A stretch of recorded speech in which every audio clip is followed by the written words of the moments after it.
Welcome back. Today we're digging into a huge question about the future of artificial intelligence, and it's a really personal one. What happens when AI can remember everything about you forever? Okay, so to get our heads around this, let's start with a little thought experiment. I want you to picture your best friend. You know, the one who really gets you. Now imagine they suddenly develop a perfect, flawless memory. And at first, this is amazing, right? Life is totally seamless. She remembers that obscure movie quote you love, books your favorite restaurant without you even asking. It feels like the most thoughtful friendship imaginable. But then, things start to get a little weird. You suggest trying a new sushi place, and she hesitates. But you said last year sushi wasn't your thing, she says. And suddenly, you feel kind of boxed in. Your identity feels locked to this old, cached version of yourself. Your world just starts to feel smaller. Okay, now swap out Mary for your personal AI. And here's the thing, this is not science fiction anymore. With new memory upgrades rolling out for tools like ChatGPT and Google's infinite attention tech, which, by the way, lets AI process just insane amounts of information, these models can now recall everything you've ever told them. This is our new reality right now. So, before we get into the weeds on the potential problems, let's just talk about the promise here. What's the big upside of an AI with a perfect memory? Well, the sales pitch is simple, and you got to admit, it's pretty tempting. The idea is an AI that remembers every single preference, every past conversation to create this totally seamless, frictionless experience. It's the ultimate hyper-personalization, a digital buddy that promises to finally get you. But this whole idea of perfect recall brings up a really crucial question, one that kind of flips the whole thing on its head. What if for humans, forgetting isn't a bug, but a feature? And this really gets to the core difference between our brains and a computer. See, we don't archive data. Our memory is reconstructive, it's lossy, it's built for creativity. We take these huge experiences and we compress them into useful shortcuts. A machine, on the other hand, it stores a permanent, high-fidelity record. It's designed to manufacture a perfect copy of the past, not to help us create something new.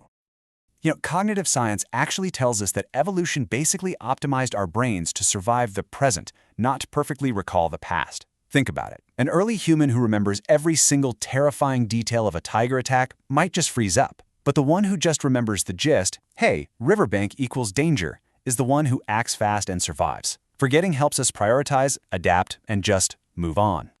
In fact, not only do we forget, but our memories are so flexible they can actually get distorted over time.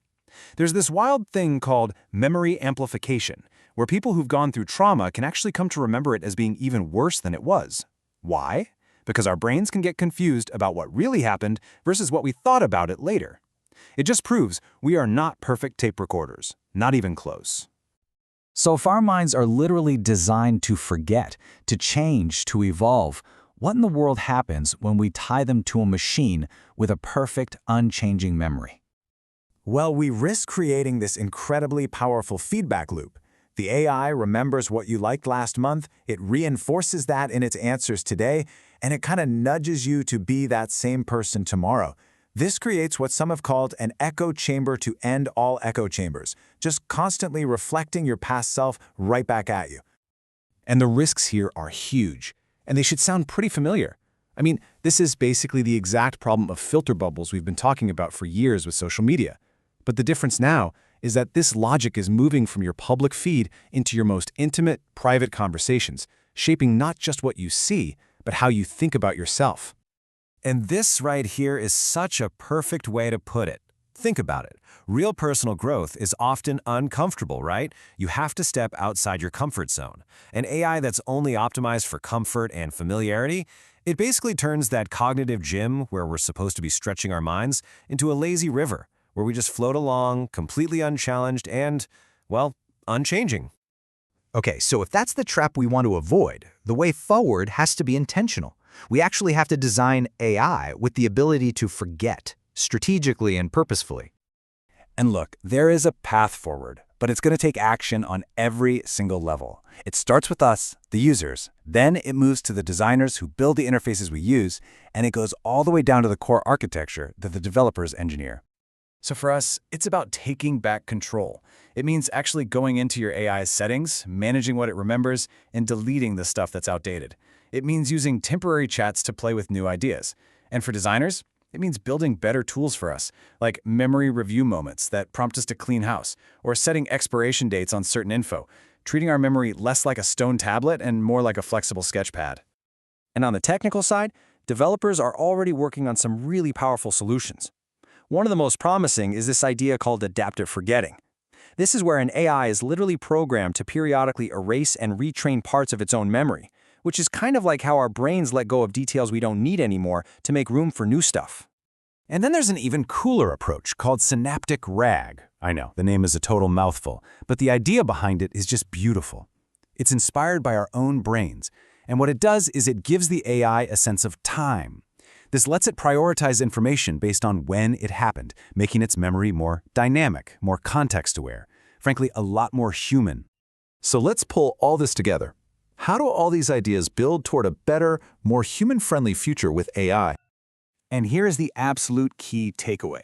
The goal isn't to just get rid of AI memory completely. I mean, in fields like medicine or science, perfect recall could literally be life-saving.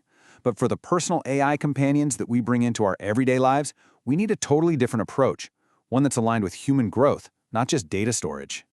This is the choice we have right now. We actually have the design ideas and the technical tools to build AI systems that don't just preserve who we were. We can build systems that help us evolve, systems that make space for the person we might become tomorrow. So this is really the choice we're facing.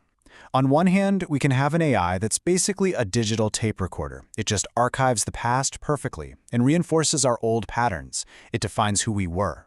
Or we can build a thoughtful collaborator, an AI that actually grows with us, challenges us, and helps us create who we want to be. Ultimately, if we really want our technology to help us move forward, we have to give it the courage to forget. This slide asks a great question. What's the first thing you'd want an AI to forget about you? But maybe the real question we should be asking is, what are we ready to let go of ourselves?